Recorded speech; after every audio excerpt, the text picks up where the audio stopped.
குறிப்பா இவர்களுக்கு இந்த 8ஆம் இடம் சொல்லக்கூடிய அஷ்டமஸ்தானத்தில் கூட்டமாக கிரகங்கள் அமரப்போகிறது. இப்போ இந்த 8ஆம் இடம் அப்படிங்கிறது மறைக்கப்பட்ட இடம். இதுல சில திடீர் அதிர்ஷ்டங்கள், சில திடீர் லாபங்கள் ஏற்படுவதாகத்தான் மூல நூல்களில் சொல்லப்படுகிறது. இது நடைமுறைக்கும் ஒத்து வருகிறது.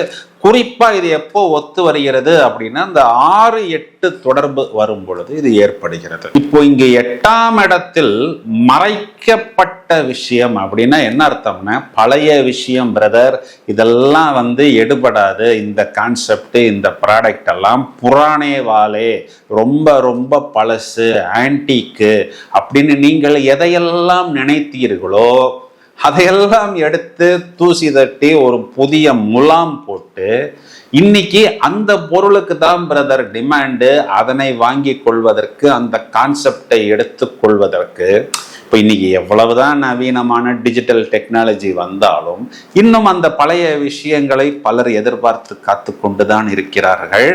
அது குறிப்பா இப்போ கடகராசிக்காரர்கள் அதனை ஒரு வெற்றிப்படியாக மாற்றிக்கொள்ள முடியும்.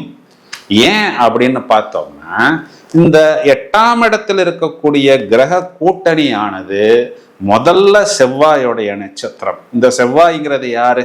இவங்களுடைய மைண்டு, புத்தி, இவங்களுடைய தொழில், இவங்களுடைய பூர்வீகத்தை குறிகாட்டுகிறது.